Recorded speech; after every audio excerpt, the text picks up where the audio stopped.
कैसे हो बच्चों? आपके माइंड में ये क्वेश्चन जरूर आया होगा कि जो ये यूनिवर्स है हमारा, कि ये एक्सपेंड हो रहा है या ये स्टेशनरी है। बेसिकली इस क्वेश्चन के आंसर की बात करें तो हमारा यूनिवर्स स्टेशनरी नहीं है, ये कंटिन्यूसली एक्सपेंड होता जा रहा है। अब आप पूछोगे इसका प्रूफ, तो साइंटिस्टों ने इसका प्रूफ समझाने की कोशिश की डॉपलर इफेक्ट से। तो जो ये डॉपलर इफेक्ट होता है, समझो पहले डॉपलर इफेक्ट समझो पहले क्या होता है। ठीक है, जब कोई ऑब्जेक्ट हमारे क्लोज आती है तो उसमें से निकलने वाले वेव की फ्रीक्वेंसी इंक्रीज हो जाती है। ठीक है, और कोई ऑब्जेक्ट अगर हमसे दूर जा रही है, ठीक है, तो उसमें से निकलने वाले वेव की फ्रीक्वेंसी डिक्रीज हो जाती है। यही है डॉपलर इफेक्ट। क्या इसे एक एग्जांपल से समझो। हाँ, ये एक गाड़ी है, इस ए पॉइंट पे आप खड़े हो और बी पॉइंट पे कोई आपका दोस्त खड़ा है। ठीक है, तो ये इस गाड़ी में कंटिन्यूसली हॉर्न बज रहा है। ठीक है, ड्राइवर ने हॉर्न के ऊपर हाथ रख रखा है, वो कंटिन्यूसली बजता जा रहा है। तो इस गाड़ी में से निकलने वाली साउंड वेव की फ्रीक्वेंसी आपके लिए इंक्रीज होती जाएगी। क्यों? क्योंकि ये गाड़ी आपके नज़दीक आती जा रही है। और आपके दोस्त के लिए डिक्रीज होगी क्योंकि आपके दोस्त से दूर जा रही है। तो यही है डॉपलर इफेक्ट कि कोई ऑब्जेक्ट अगर आपके नज़दीक आ रही है, कोई भी मूविंग ऑब्जेक्ट आपके नज़दीक आ रही है, तो उसमें से निकलने वाली वेव की फ्रीक्वेंसी इंक्रीज हो जाएगी। और अगर वो आपसे दूर जा रही है तो उसमें से निकलने वाली वेव की फ्रीक्वेंसी डिक्रीज हो जाएगी। ये डॉपलर इफेक्ट है। तो इससे यूनिवर्स का एक्सपेंशन कैसे समझे? देखो, जो स्टार्स की लाइट होती है वो वाइट लाइट होती है। स्टार्स से जो लाइट आ रही है वो वाइट लाइट है। और हमें पता है वाइट लाइट में 7 कलर्स होते हैं।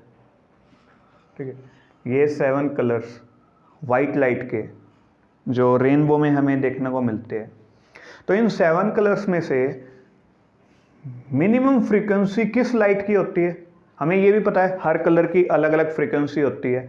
तो किसकी फ्रीक्वेंसी सबसे कम है? रेड कलर की। Red has minimum frequency. और किसकी फ्रीक्वेंसी सबसे ज़्यादा है? ब्लू कलर की। Blue has maximum frequency.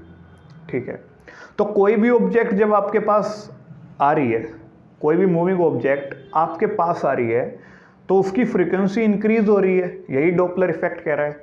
कोई ऑब्जेक्ट अगर आपके पास आ रही है तो उसमें से निकलने वाली वेव की फ्रीक्वेंसी इंक्रीज हो रही है। ठीक है, तो वो हमें ब्लूइश कलर की दिखने लगेगी। जितनी नज़दीक आती जाएगी वो उतने ज़्यादा ब्लू कलर की दिखेगी हमें, इस इफेक्ट को। क्यों? क्योंकि ब्लू की फ्रीक्वेंसी मैक्सिमम है। तो इसी को हम कहते हैं ब्लू शिफ्ट। इस फिनोमिना को हम ब्लू शिफ्ट कहते हैं।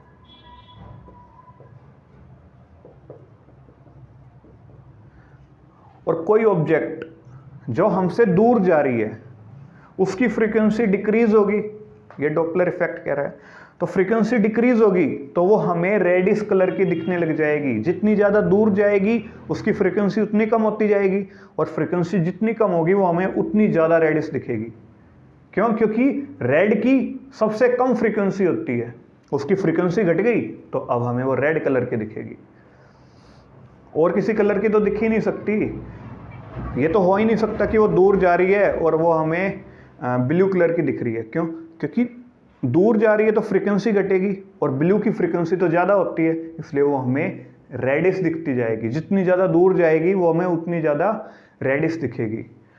इस फिनोमिना को हम रेड शिफ्ट कहते हैं। क्या कहते हैं? Red shift. समझो, कोई भी ऑब्जेक्ट मुझसे दूर जा रही है तो उसकी फ्रीक्वेंसी, उसमें से निकलने वाली वेव की फ्रीक्वेंसी लगातार डिक्रीज हो रही है। तो वेव की फ्रीक्वेंसी डिक्रीज हो रही है तो वो मुझे रेडिश कलर की दिखेगी। इसी फिनोमिना को हम रेड शिफ्ट कहते हैं। और कोई ऑब्जेक्ट अगर मेरे नज़दीक आ रही है, ठीक है, तो उसकी फ्रीक्वेंसी इंक्रीज होती जा रही है। फ्रीक्वेंसी इंक्रीज हो रही है तो वो मुझे ब्लूइश कलर की दिखेगी। ठीक है, क्यों? क्योंकि ब्लू की फ्रीक्वेंसी ज़्यादा है। तो जो लेकिन जो ये फिनोमिना है ना, ये रेड शिफ्ट का और ब्लू शिफ्ट का, रेड शिफ्ट और ब्लू शिफ्ट का, ये हमें नेक्ड आई से नहीं दिखेगा। ये फिनोमिना हम नेक्ड आई से नहीं देख सकते। इसे देखने के लिए स्पेक्ट्रोस्कोपी, इसे हम स्पेक्ट्रोस्कोपी से देख सकते हैं। उससे हम इसे ऑब्जर्व कर सकते हैं, रेड शिफ्ट को और ब्लू शिफ्ट को। नेक्ड आई से नहीं दिखता है, ठीक है। तो जितने भी स्टार्स है, हमने स्पेक्ट्रोस्कोपी से क्या ऑब्जर्व करा कि जितने भी स्टार्स है ये सब के सब रेड शिफ्ट दिखाते हैं। क्या दिखाते हैं? Red shift. मतलब इनकी लाइट दिन ब दिन और ज़्यादा रेड कलर की होती जा रही है। There light contain more and more red colour with time, ठीक है।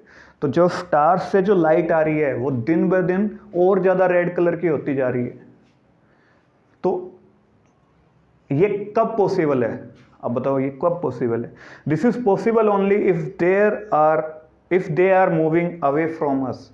अगर वे हमसे दूर जा रहे हैं ये तभी पॉसिबल है। अगर वे हमारे नज़दीक आ रहे होते तो उनकी लाइट दिन ब दिन ब्लूइश कलर की होती, और ज़्यादा ब्लू होती उनकी। लेकिन एक्चुअल में हो क्या रहा है, उनकी लाइट हर रोज और ज़्यादा रेड कलर की हो रही है। हमने कैसे देखा? स्पेक्ट्रोस्कोपी के मेथड से, ठीक है। तो हेंस प्रूव्ड हमारा यूनिवर्स एक्सपेंड कर रहा है। जितने भी स्टार्स आप देख रहे हो वे कंटिन्यूसली हमसे दूर जा रहे हैं, कंटिन्यूसली। तो और अगर आप ऐसी कोई भी थ्योरी जिस चाहते हो कि मैं उसे एक्सप्लेन करूं, आप उसे कमेंट में लिख दो। और अगर वीडियो अच्छी लगी हो तो लाइक करना। Good bye, best of luck.